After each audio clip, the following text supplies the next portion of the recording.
Assalamualaikum warahmatullahi wabarakatuh. Salam sejahtera, salam sehat untuk kita semua. Apa kabar teman-teman? Harapan saya baik-baik saja teman-teman. Salam buat keluarga teman-teman ya, dimanapun teman-teman berada. Tetap semangat tim nasional kita, tuh anak-anak muda, Garuda muda kita akan bersiap menghadapi Laos ya nanti malam di Stadion Manahan Solo. Dan ini pertandingan kedua setelah kita melakukan laga pertama di Yangon menghadapi Myanmar dan menang 1-0. Artinya modal bagus ketika kita balik ke kandang untuk menghadapi Laos sebelum kita duel dalam pertarungan yang keras, pertarungan hidup mati menghadapi Vietnam pada tanggal 15 Desember yang akan datang di Stadion Vietri Putong di sana ya. Tapi kita jangan dulu ke Vietnam, satu-satu dulu. Ya, kita libas dulu Laos.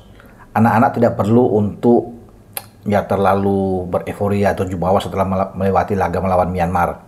Bersyukur oke. Tapi sekarang fokus menghadapi Laos. Tidak boleh menganggap enteng walaupun Laos secara kualitas di bawah Myanmar. Itu jelas. Dan kita punya keuntungan-keuntungan yang baik ya. Pertama, main di kandang. Dukungan supporter yang sangat militan. Tiket sudah sold out. Ini menggambarkan bahwa ya animo, antusias penonton-penonton kita, penggemar sepak bola timnas itu luar biasa, memain dimanapun, dan sekarang terbukti di Solo itu penuh ya, dan modal bagus. Pasti akan ada tekanan buat lawan Laos dalam hal ini.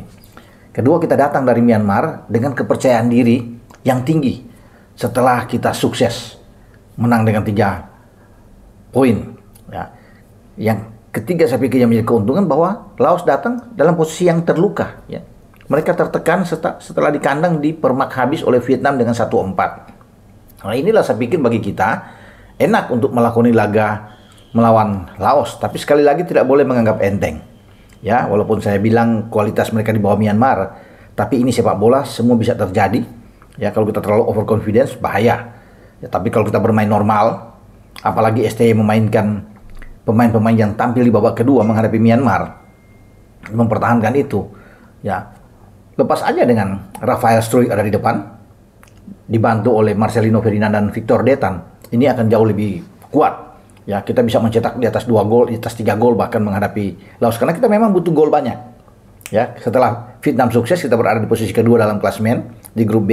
Jika kita menang 4-0 atau menang 5-0 kan kita akan ada di atas. Jadi bagus di saat kita akan pergi ke Stadion Vietri, markasnya Vietnam, kita dengan kepercayaan diri yang lebih tinggi lagi.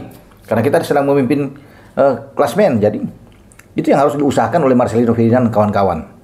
Nah, bagi Indonesia, ya tentunya ini pertandingan yang harus dimanfaatkan sebaik mungkin. Ya, karena saya bilang tadi, peluang untuk bisa mencetak gol terbuka. Ya, kita hadapi Laos, lebih enak kalau Laos bermain terbuka, karena Laos kan ingin menang. Nah, itu kita akan makan mereka dengan kandang. Ya, dengan 3-4-3-nya STY. Posisi tidak akan berubah di garis belakang ya. Dengan Cahya akan bermain di sana. Kemudian 3 back yaitu Donitri di kiri, Ferrari akan bergeser ke kanan.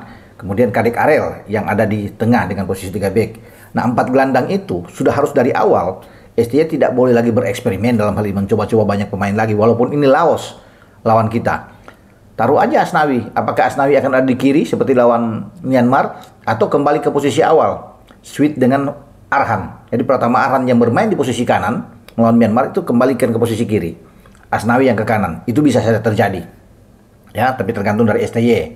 Ya. Kemudian 2 gelandang kita, saya lebih enak melihat bahwa kita punya Arkan Fikri memang oke. Nah, kemarin kan di awal itu starting 11 Sanadin Faris yang main. Ya, karena di kirinya itu ada Niko Afrianto sebelum ada Asnawi masuk. Ya, untuk ada pergantian dan Victor Detan juga masuk. Nah, saya pikir Robbie Darwish yang masuk di babak kedua lawan Myanmar itu bisa ditaruh sebagai gelandang yang lebih bertahan. Ini bagus dengan ada Robbie dan juga dengan Arkan Fikri yang bermain di sana. Namun bagi STY juga bisa ada pilihan lain ya. Bisa aja Sanadin Faris kembali akan dimainkan. Tapi kalau saya pikir bermain dengan Robbie Darwish ini kan enak. Robbie bisa mengontrol sebagai DM yang lebih ke bawah, box to box, dan ya Arkan Fikri yang akan coba untuk mengalirkan bola. Mendorong lebih ke depan dengan 3 pemain, yaitu Victor Detan bermain dari awal. Menurut saya ya, akan lebih efektif Victor Detan, Marcelino dan Rafael Struijk. Ya, kalau kemarin kan langsung Hoki Caraka dan Arkan Kakak yang main lebih awal di starting 11 lawan Myanmar. Dan akhirnya dua-dua kan tidak menampilkan permainan sesuai dengan apa yang diinginkan. Makanya Arkan Kakak langsung ditarik keluar, Hoki Caraka langsung ditarik keluar, ada Victor Detan juga masuk dan Rafael yang mengisi posisi di sana, termasuk dengan Robby Darwish yang masuk, Ronald Kuate masuk menggantikan Marcelino, ya.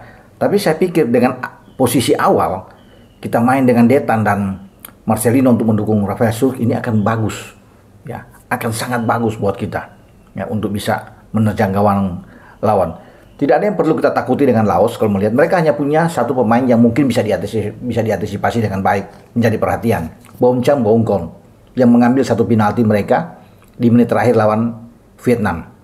Dia ada di garis depan karena mereka kan bermain dengan Vietnam itu dengan posisi, ya, yang ditampilkan pelatih asal Korea mereka, Hyuk Jun, itu bermain dengan 5 belakang 4-1. Jadi 5-4-1. Mereka memang menumpuk banyak pemain bertahan counter attack, ya. Itu yang dilakukan oleh Laos. Ya, mereka juga pasti akan melakukan hal yang sama. Ya, bukan tidak mungkin.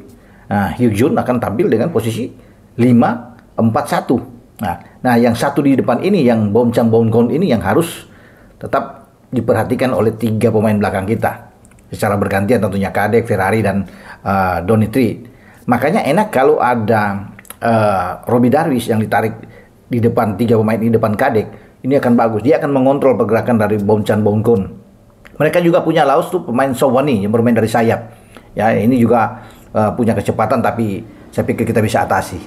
Nah, bagi Laos mereka punya kelemahan walaupun bermain dengan 5 back tapi 2 wing back mereka itu gampang diterobos, ya. Kalau melihat lawan Vietnam banyak ambil dari sisi ini, ya. Buentela yang ada di kanan, ya, dan Sang Vilai yang ada di kiri juga agak lemah. Ini bisa dimanfaatkan oleh Arhan dan Asnawi untuk bisa menusuk dari sini dan melakukan crossing ke kotak penalti, di mana di sana ada Rafael Struijk entah dengan Marcelino yang ada dari belakangnya akan muncul atau dengan Victor Detan, ya. Jadi bisa dimanfaatkan. Makanya mereka punya 2 kelemahan ini yang kita harus benar-benar ambil di sini. Dan saya meyakini, ya, kita akan bermain dan akan mencetak lebih dari 2 gol melawan Laos. Tinggal tergantung sekarang dari bagaimana STY memainkan pemain. Kalau ada perubahan lagi, kejutan-kejutan kita tidak tahu, ya. Karena biasanya kan sulit ditebak. STY akan memainkan siapa, kita tidak tahu. Tapi menurut saya yang terbaik adalah di starting 11 babak kedua melawan Myanmar. Nah, saya ingin melihat karena pasaran dengan penampilan Victor Detan yang sangat bagus. Artinya kalau kombinasi dengan Marcelino, ini sulit untuk bisa diatasi oleh pemain-pemain Laos. Dan Marcelino bisa saja akan mencetak gol dalam pertandingan melawan Laos. Kemampuan dia untuk bisa mencetak gol terbuka. Rafael juga punya kesempatan besar untuk bisa mencetak gol, ya. Tapi tidak menutup kemungkinan kita bermain dengan 2 striker, entah Rafael dengan Hoki Caraka dan Rafael dengan Arkan Kakak. Semua kan ini ada di STY, ya, STY. Tapi tidak perlu menurut saya untuk langsung dengan 2 striker. Cukup dengan Rafael. Makanya saya bilang dengan Detan dan Marcelino cukup, karena Victor Detan dan Marcelino ini punya kesempatan untuk bisa membuat gol di samping Rafael, ya. Karena kita memang butuh pemain-pemain yang selalu muncul dari lini kedua dengan sangat cepat untuk bisa mengisi ketika Rafael terisolasi di depan. Pasti mereka akan jaga dengan ketat kalau bermain dengan 5 pemain belakang kan, Laos. Nah, fungsi dari Marcelino dan Detan ini yang sangat punya pengaruh untuk selalu muncul dan bisa melakukan shooting atau tembakan-tembakan ke gawang Laos. Itu yang kita akan nantikan teman-teman, ya. Semoga kita bisa melewati pertandingan melawan Laos dengan positif. 6 poin kita dapat sebelum kita terbang menuju ke Vietri dan menghadapi tim kuat seperti Vietnam. Dan nantinya kita akan kembali untuk tanggal 21 Desember yang akan datang jumpa Filipina juga di Manahan, Solo. Selamat bertanding, selamat berjuang untuk Marcelino Ferdinand dan kawan-kawan. Dengan saya Bung Ropan. Ciao.